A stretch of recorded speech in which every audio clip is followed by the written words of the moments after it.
Allah sudah ridho, antum baru terbersih di kalbu, Allah kasih. Kenapa sudah doa nggak dikasih? Karena di kalbu belum ada namanya. Maka tabunglah nama Allah di kalbu, ambillah ilmu jadi ahli talqin zikir. Zikir ruh itu ihsan. Yang pertama, ihsan kedua itu zikir kalbu. Yang pertama, anta'budallaha ka'annaka tara. Engkau ibadah seakan memandangnya. Apa yang dipandang? Disebutkan dalam Al-Quran bahwa Allah menyebut dirinya wajhu rabbika dzil jalali wal ikram. Apa yang dimaksud wajah? Wajah itu adalah Allah menatap dirinya, ke dalam dirinya disebut ahadiyah. Qul huwallahu ahad. Allahu samad samadiyah. Allah menatap dirinya melalui pandangan hambanya. Berdoa. Ayo, kasih ke kompor dari kompor.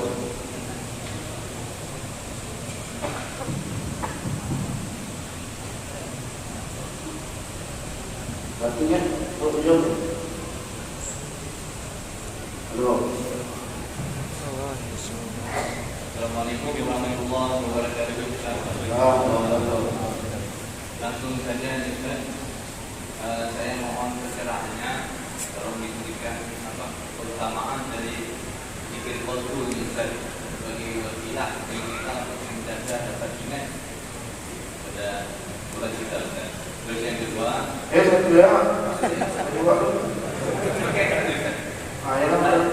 roh ini, Ustaz. Zikir roh. Berarti bagiannya. Ya, zikir roh ini.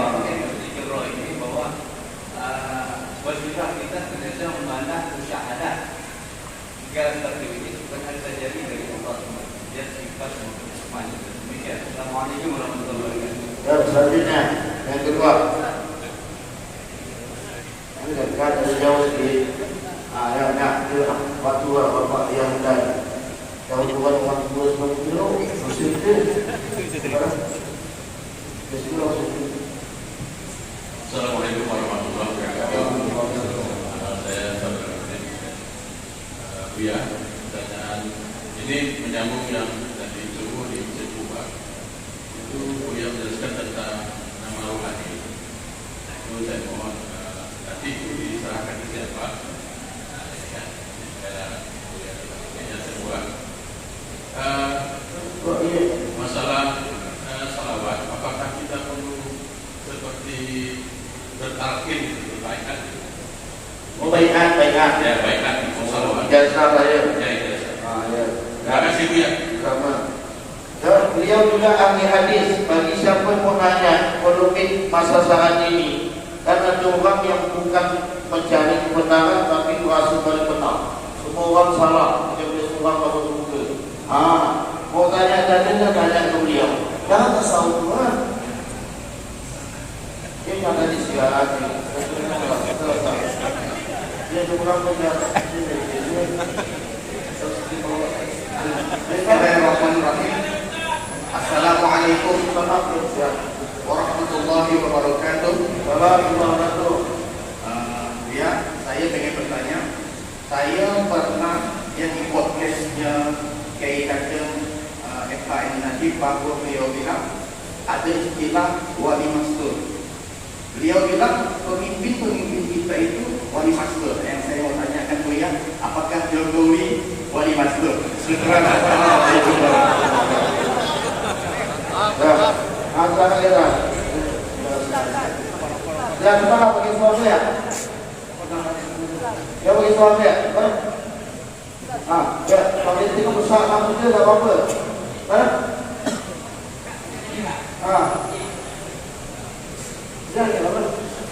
Assalamualaikum warahmatullahi wabarakatuh ya. Perkenalkan, nama saya Abi. Saya sering termasuk sering bantah-bantah Wahabi di sosmed, khususnya di Instagram. Saya ingin nasihat-nasihat dari Buya sendiri mengenai kami-kami yang termasuk dalam pejuang Askar Plus Aswaja ini. Terima kasih guys.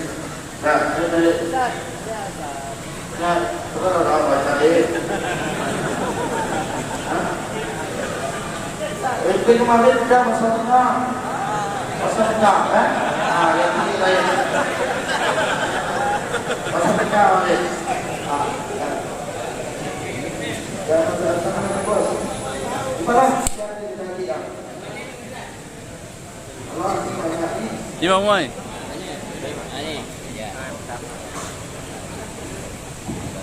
Bismillahirrahmanirrahim. Assalamualaikum warahmatullahi wabarakatuh. Waalaikumsalam. Saya hormati Buya Dr. Fatwa Hashim. Langsung saja pertanyaannya Buya, bahwa beberapa orang mengatakan bahwa orang yang sudah di tasawuf ataupun waliullah itu tidak lagi mementingkan syariat. Padahal kalau kita bicara tentang syariat itu sangat ketat antara membatalkan dan sah dan batalnya sebuah ibadah seperti itu. Mohon penjelasannya karena memang beberapa wali itu kan kadang sudah tidak lagi memperhatikan syariat dan kemudian karena memang sudah nyambung ke Allah yang pada akhirnya syariat itu tidak lagi menjadi bagian sah dan tidaknya sebuah ibadah. Tapi di sisi lain kalau syariat itu menekankan bahwa sah dan batalnya ibadah itu harus dikerjakan. Ya, saya Assalamualaikum warahmatullahi wabarakatuh. Selesai ini. Nah, kalau kita ada waktu nanti insyaallah beliau sehat walafiat datang lagi.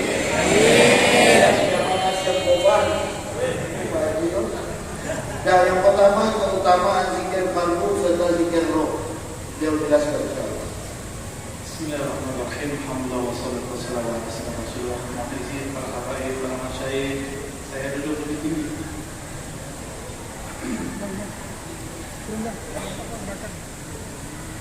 Keutamaan zikir qalbu. Qalbu itu tempat Allah menatap. Siapa yang menyebut nama Allah di qalbu, maka Allah pasti ridho kepadanya. Jika kita tahu isi hati pasangan kita di qalbunya ada selain nama kita, ridho enggak? Cemburu kan? Allah ghayurun, Allah maha pencemburu. Maka orang yang mengisi qalbunya dengan nama Allah, lawan cemburu, Allah ridho. Yarda anna, Allah akan ridho kepada kita. Kalau Allah sudah ridho, antum baru terbersih di qalbu Allah kasih. Kenapa sudah doa enggak dikasih? Karena di qalbu belum ada namanya. Maka tabunglah nama Allah di qalbu, ambillah ilmu jadi ahli talqin zikir. Di sini ada ahli zikir, ambil ilmu dari mereka. Saya cuma sesekali di sini. Tidak mungkin memimpin antum berzikir. Ngaji kepada mereka, ya. Terus zikir ruh itu ihsan. Yang pertama, ihsan kedua itu zikir qalbu. Yang pertama, anta a'budallaha ka'annaka tara. Engkau ibadah seakan memandangnya. Apa yang dipandang? Disebutkan dalam Al-Quran bahwa Allah menyebut dirinya wajhu rabbika dzil jalali wal ikram. Apa yang dimaksud wajah? Wajah itu adalah Allah menatap dirinya, ke dalam dirinya disebut ahadiyah. Qul huwallahu ahad. Allahu samad samadiyah. Allah menatap dirinya melalui pandangan hambanya. Tapi siapa juga yang memandang? Allah lah faja'alnahu sami'an basira. Karena tiupan dari hembusannya, maka kita dapat melihat dan mendengar. Maka di saat kita memandang Allah, sebenarnya bukan kita yang memandang, tapi Ialah yang memandang. Maka leburkanlah diri ini di dalam wujudnya. Tiada kita jika Allah sudah mengatakan anak. Maka tidak benar orang mengatakan wujudku wujud Allah. Itu tidak sopan, su'ul adab kepada Allah. Nabi mengatakan dalam Sahih Bukhari, "Ala ma khalallahu batil." Selain Allah batil, anta batil. Engkau itu tiada sebenarnya. Engkau hanya diadakan Allah yang Maha Ada. Apalah kita dibandingkan Allah? Kita cuma diadakan, Dia yang mengadakan. Maka jangan katakan aku jika ada Dia. Allahumma sholli ala Muhammad. Adapun zikir qalbu, apa beda zikir ruh? Ruh memandang, qalbu dipandang. Yang zuru ila qulubikum, dia memandang kepada qalbu. Kebanyakan para mursyid, para wali makomnya pada qalbunya. Hanya wali ghaus di akhir zaman yang sampai kepada makom ruh yang mutlak. Maka dia memandang setiap saat. Semoga kita bertemu beliau di akhir zaman. Nantinya roh diserahkan kemana? Roh itu diserahkan kemana? Roh kita ini. Ruh kan diserahkan kepada yang meniupkan ruh. Siapa yang meniupkan ruh? Allah mengatakan, aku nafakhtu, sang aku serahkan kepadanya. Itulah yang disebut berpulang. Maka kita kasih simbol Ahad, Ahmad, Muhammad. Tapi di akhir zaman ada Imam Al-Mahdi, maka lengkaplah 4 sudut Ka'bah: Al-Mahdi, Ahad, Ahmad, Muhammad, Al-Mahdi. Itulah rahasia kenapa sudut Ka'bah ada 4. Sekarang akan disempurnakan oleh Imam akhir zaman yang Nabi katakan, ismu ismi, ismu yuwadi ismi. Hadis Abu Dawud, hadis sahih. Min itrati, min waladi Fatimah, dari keturunan Rasulullah. Isim, apa arti isim? Derajatnya, ilmunya, maqamnya. Isim kata Imam Al-Bajuri berarti as-sumum, ketinggian darajat. Juga berarti al-wasab, al-alam, tanda-tanda. Maka tanda yang terjadi pada Nabi Muhammad SAW akan terjadi pada Al-Imam Al-Mahdi. Sabar-sabar. Maka jangan anti habaib, karena zuriat beliau dari habaib lah yang akan jadi Al-Imam Al-Mahdi. Tapi banyak habaib merasa dirinya siapa ya? Karena mereka tak tahu diri. Habaib jika tidak belajar kepada wali Allah tidak jadi wali, tapi dia dapat keberkahan dalam tubuhnya karena di darahnya ada darah Rasulullah SAW.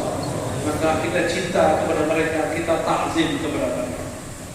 Selanjutnya kita biasa diberikan selawat, apakah selawat itu perlu biasa atau tidak? Guru Habibna Sayyid Muhammad Ali Al-Maliki membacakan ayat Innallaha wa malaikatahu yusholluna 'alan nabi. Ini ijazah kubra dari Allah. Ya ayyuhallazina amanu sallu 'alaihi wa sallimu taslima. Maka siapa yang telah dapat belajar Al-Quran dari gurunya, dia telah dapat ijazah kubra, salawat dari Allah Tabaraka wa Ta'ala. Jadi tidak perlu lagi ijazah.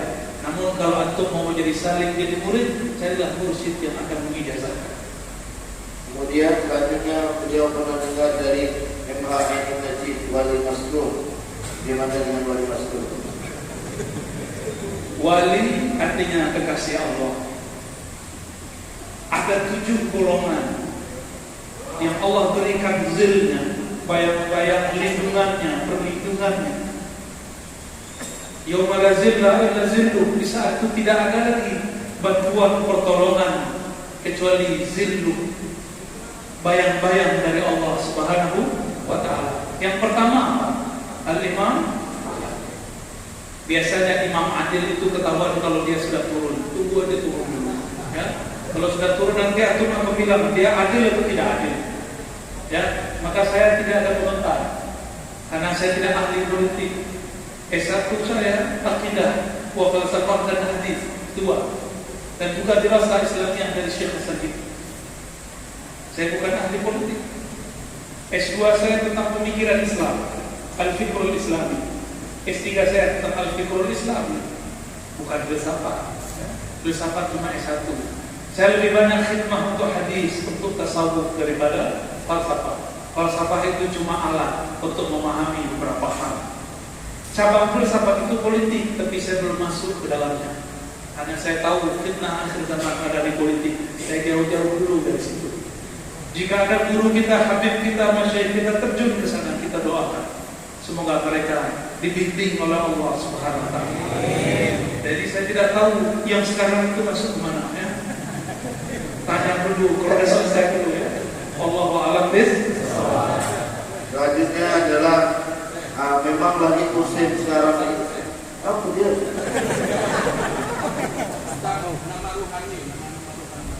Nama-nama rohani.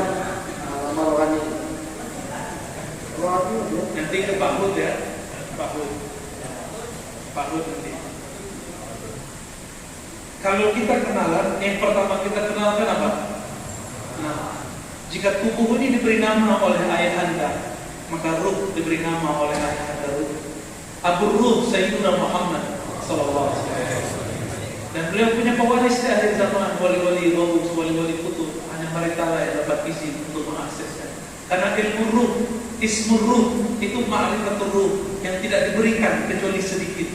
Di antara yang sedikit itu ma'rifatul asma, mengetahui nama. Semoga yang hadir ini mendapatkan nama. Karena nanti di ujung nanti pembeda antara Dajjal dengan Al-Mahdiyin cuma satu, ma'rifatul ruh. Bukan politik, bukan mazhab. Perbedaannya cuma Anda ahli ruh atau Anda Dajjal. Satu Al-Masih Al-Hakiki, Nabi Isa membersamai Al-Imam Al-Mahdi. Satu Al-Masih Dajjal, dia akan memalsukan ajaran-ajaran tauhid. Nanti semua ahli zikir kalau tidak punya ilmu ruh nanti akan terjebak. Kenapa Dajjal langsung diajar mursyidnya Jibril? Dajjal nama kecilnya Samiri, kecilnya diajar oleh Sayyidina Jibril. Sayyidina Jibril yang langsung ada. Makanya Sayyidina Musa tidak berani melawan Dajjal. Allah kalahkan kelompok Nabi Musa, itu bukan lawanmu, itu lawan Nabi akhir zaman. Bahkan Nabi akhir zaman pun tidak ikut melawan dia, kecuali lewat keturunannya Al-Mahdi. Maka Nabi Isa mengatakan, ya Samiri, ma khatbuka ya Samiri, ada apa denganmu wahai Samiri? Itu Nabi Harun dibuka jenggotnya, ditarik. Umatnya yang menyembah sapi kecil, patung sapi kecil disuruh bunuh diri. Giliran Samiri ditanya baik-baik, kamu ada apa Samiri? Berarti Nabi Musa pun ketemu Samiri, bergetar juga. Yang diizinkan umat akhir zaman, umat ini. Maka semua ujian cobaan ada di umat ini. Tapi ingat, semua ilmu sudah terkumpul di akhir zaman ini. Ilmu ruh akan turun sebanyak-banyaknya. Itulah yang dikatakan Abu Hurairah, 2 karung aku belajar dari Nabi. 1 belum disebar, 1 lagi akan disebar insya Allah di zaman ini. Semoga kita bagian dari santri-santri ruh. Amin ya rabbal alamin. Maka mulai hidupkan majelis maulid, karena itu pintu mengenal ilmu. Insya Allah. Selanjutnya adalah tersebar di dalam tasawuf ini seakan-akan tidak mementingkan syariah, termasuk di daerah kami ini Buya, yang mana orang-orang tasawuf merasa cukup sholat pakai ingat saja, sehingga mereka syariat tidak ada. Maksudnya apa? Saya punya jawaban lain yang antum belum kira. Yang tadi sholat khusyuk kan? Khusyuk kan? Pasti diterima Allah kan? Dari awal takbir sampai assalamualaikum ingat Allah atau pernah ingat selain Allah? Jujur. Tidak jujur. Abdullah bin Amr yang berkata dalam hadis Imam Tirmizi dikatakan, awwalu ma khubida qabla yaumil qiyamah al-khusyu'. Yang pertama dicabut sebelum akhir zaman adalah khusyuk. Abdullah bin Amr dapat kalam ini dari siapa? Tentu dari baginda Rasul sallallahu alaihi wasallam. Disebut hadis mauquf bi hukmil marfu'. Kita ini baru belajar sholat, baru latihan sholat. Makanya Allah mengatakan aqimis sholata li dzikri. Aqim itu kalau diterjemahkan dalam bahasa sir, bahasa kita, latihlah dirimu sholat untuk mengingat aku. Maka engkau yang baru berlatih jangan sombong kalau melihat orang baru berlatih. Jangan sombong, kita baru berlatih. Jangan suudzon kepada orang yang terlihat belum sholat. Mungkin kita tidak sholat. Gusmi, tahu Gusmi? Masyhur di zamannya, sezaman dengan ayahanda Gus Baha, gurunya Gus Dur. Itu diisukan, dia habis Quran, punya pesantren besar. Beliau diisukan banyak orang tidak sholat. Ngadulah orang kepada salah satu kiai di Pasuruan. Kiainya wali juga. Ini bukan khurafah, ini kiai yang menyaksikan. Dia buka jendela, kamu lihat Gusmi lagi sholat di atas pohon. Dilihat pula di atas pohon. Mereka tidak percaya. Mereka tidak percaya, orang-orang yang ingkar kepada tasawuf, ingkar kepada karamah, tidak percaya. Mereka tidak percaya. Kalau saya percaya, karamatul aulia saya percaya. Jadi kalau ada orang yang dimasyhurkan sebagai wali, tidak terlihat sholat, bukan berarti dia tidak sholat. Mungkin dia lagi uji antum. Antum ini yang sholatnya begitu, sudah berani belum jadi juri? Ya.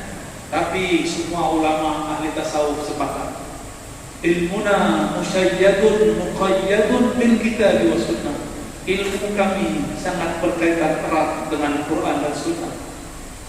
Imam Zarruq mengatakan, al-batin yukhalifu zahir batil. Semua yang ilmu batin, ilmu tasawuf yang menyalahi syariat, maka itu batil. Man a'rafa an-nas bisyariah, a'rafuhum bisyariah, a'rafuhum bil khilaf. Orang yang paling mengerti syariat adalah yang paling mengerti khilafiyah. Baru tahu satu mazhab, sudah berani bantah mursyid. Ya, baru tahu satu mazhab, satu qaul, sudah berani bantah Habib. Tak ukur diri, antum baru hijrah berapa tahun? Habib 20 tahun, Habib 40 tahun. Mursyid sudah satu nafasnya bersama Allah Subhanahu wa ta'ala. Saya tidak membela orang tidak sholat. Setahu saya tidak ada wali kecuali dia sholat. Saya pernah suzon dengan seorang wali, tapi baru suzon, khatir di qalbi. Apa kata dia pandang saya? Jangan kamu kira saya tidak sholat. Ya salah. Karena saya satu hari satu malam dengan beliau tidak terlihat beliau sholat. Terbesit di hati. Ternyata kawan saya naik ke lantai 2 sholat subuh, ada beliau di atas. Terus yang di bawah siapa? Jangan-jangan yang kita temui itu bayar-bayarnya. Itu yang disebut tayyul ard, takfirun nufus. Karena wali itu nur, nurnya satu nur bisa jadi bayar-bayar. Nabi Muhammad sallallahu alaihi wasallam, dengan apa beliau melihat Uwais al-Qarni? Karena pancaran nur Nabi sampai kepada Uwais. Uwais pun terlihat oleh Nabi. Nabi di Madinah, tapi wujudnya terlihat di kampung Uwais al-Qarni. Paham aku? Matahari satu dilihat dari semua bumi. Dia satu, tapi orang melihatnya banyak. Habib Al-Kaf yang baru meninggal, Habib Ja'far Al-Kaf, ya? Yang kalau ngomong gak jelas, Al-Fatihah, Al-Fatihah, ya? Orang yang suruh ada bilang Habib apaan gitu ya. Tapi saksi matanya, saya tidak sebut namanya. Buka kamar, ada dia sedang tidur. Kamar satu lagi dia lagi sholat. Buka kamar satu dia lagi tidur. Kalau kurang percaya, baca Al-Hawi Imam Suyuti. Di situ dijelaskan bab qayyul ard, melipat bumi. Itu ada. Dulu Imam Suyuti pun tidak percaya, Ar-Razi pun dulu tidak percaya. Sampai kemudian baca kitab Al-Hafiz Imam As-Suyuti, barulah kita percaya. Dan saya menyaksikan sendiri. Kita salaman di depan rumahnya, pas masuk rumah dia ada lagi. Biasalah. Dulu di Tanah Abang ada wali, masih hidup, cuma saya nggak boleh sebut nama. Dia tiduran depan masjid. Muridnya masuk, ahli syariah ahli fikih, baru tahu mazhab zahir, belum tahu mazhab batin. Apa kata dia? Pak Yai, masuk, Pak Haji masuk, jadi imam. Ya masuk. Ente duluan, sholat hatinya sudah komat begini. Pak Haji kok masih di depan? Haji PA. Ya. Sampai di depan dia sok pertama, lah yang jadi imam, yang di depan. Ya salam. Antum tahu Mbah Manli? Tahu Mbah Manli? Sahabat saya seorang habib juga datang ke Mbah Manli. Ketemu di depan, sepadat ini tidak mungkin gak ada pintu. Ketika dia sampai di depan, Mbah Manli ada di depan. Namanya karamatul auliya. Karamah wali itu gampang, jangankan itu. Dari Mekah ke Masjidil Aqsa sekejap Allah perjalankan. Dari Masjidil Aqsa sekejap sampai ke Sidratul Muntaha, mudah bagi Allah.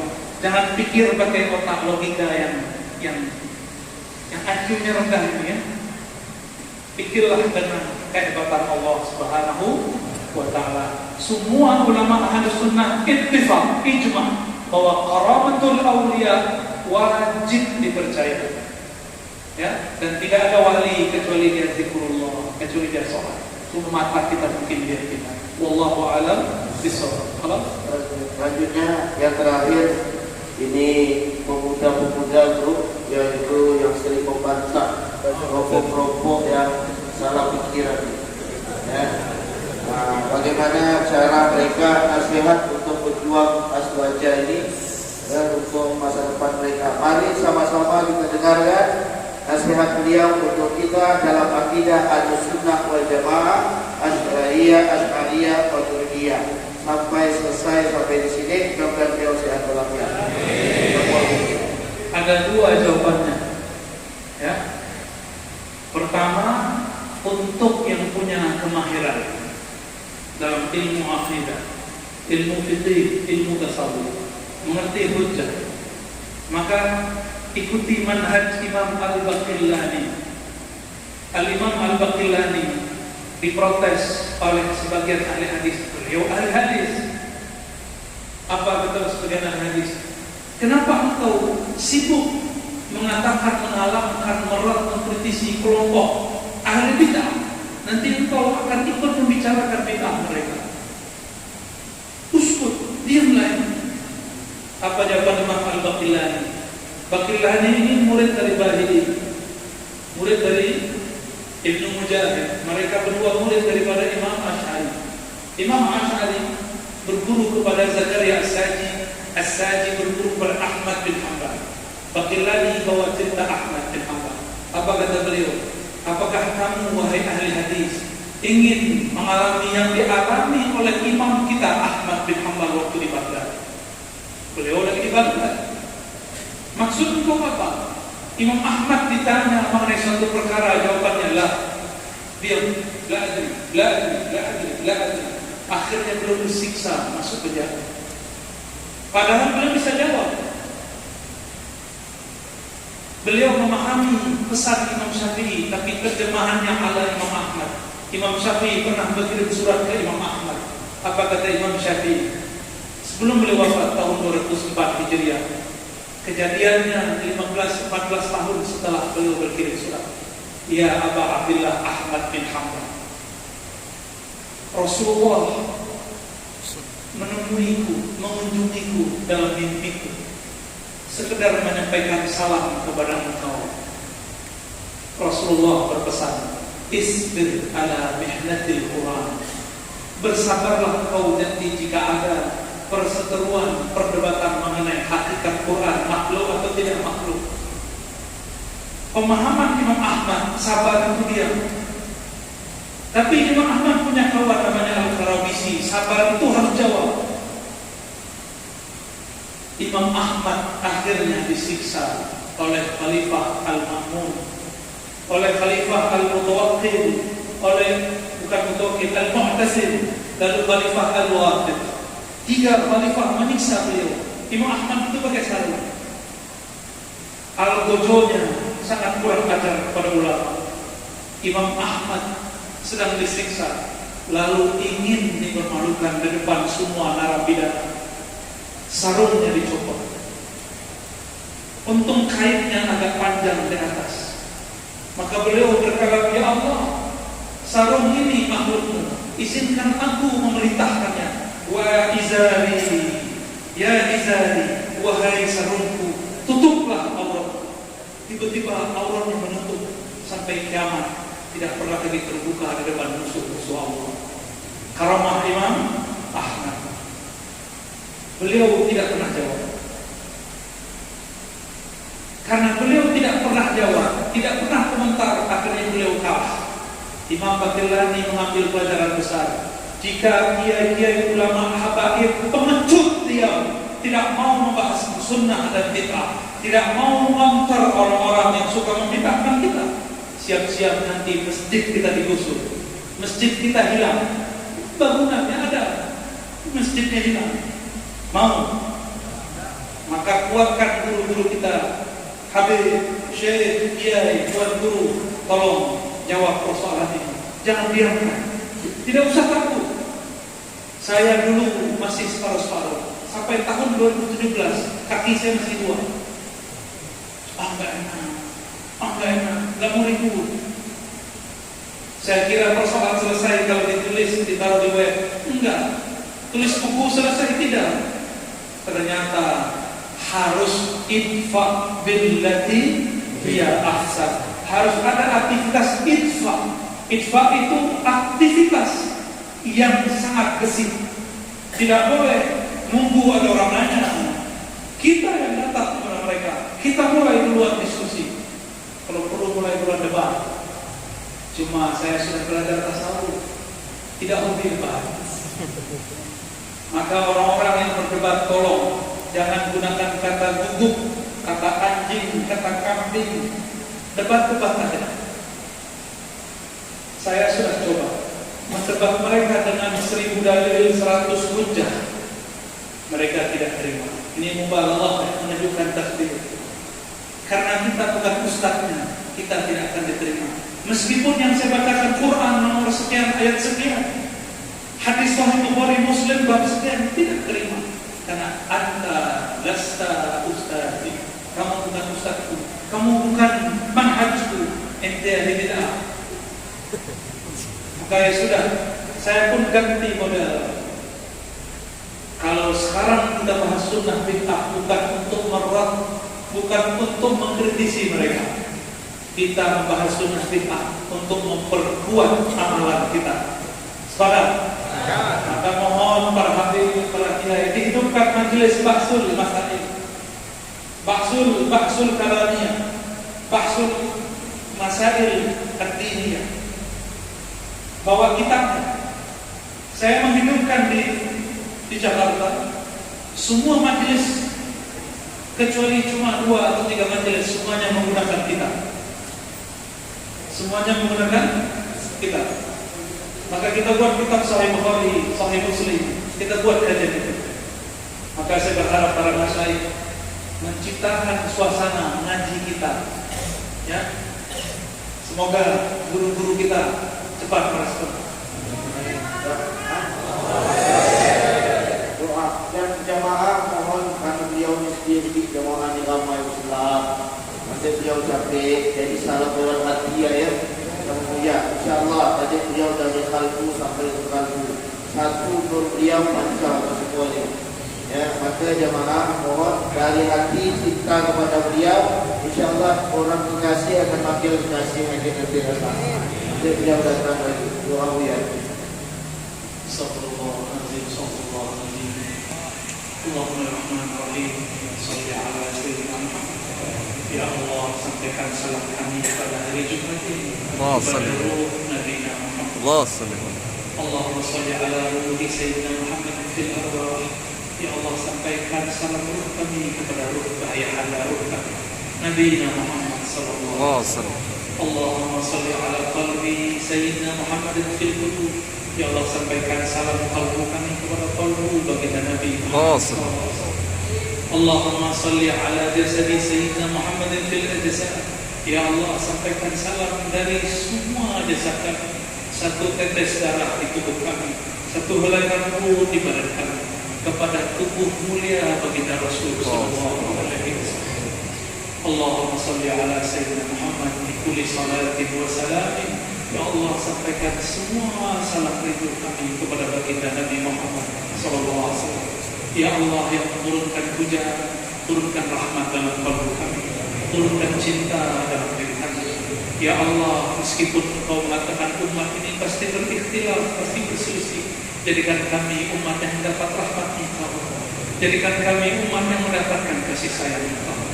Ya Allah, jadikan kami al-mutahabbina fi, jadikan kami di akhir zaman umat yang saling mencintai dalam rahmat Engkau, dalam sifat. Jadikan kami di akhir zaman umat yang terpilih nanti di akhirat, ketika para aulia, para syuhada yazbit, mereka semuanya iri melihat ada cahaya yang bergerak ke atas mereka. Lalu nabi-nabi ditanya, siapakah mereka? Allah mengatakan, Engkau mengatakan mereka lah al-mutahabbina fi, mereka lah yang saling mencintai di dalam rahmat-Mu. Jadikan kami ya Allah bihaqqi sayyidina Muhammad بحق سيدنا محمد رحمة للعالمين من المرحومين من المتحبين برحمتك من المتحبين بروحك. اللهم ربنا آتنا في الدنيا حسنة وفي الآخرة حسنة وقنا عذاب النار. واحفظنا ومشايخنا واحفظنا وحبائبنا واحفظنا والجماعات والحاضرين والحاضرات والمسلمين والمسلمات. اللهم استرنا وإياهم. وصلى الله على سيد الوجود والحمد لله رب العالمين. Mohon maaf tidak bisa salaman ya. Dengan kalbu. Assalamualaikum warahmatullahi wabarakatuh. Terima kasih.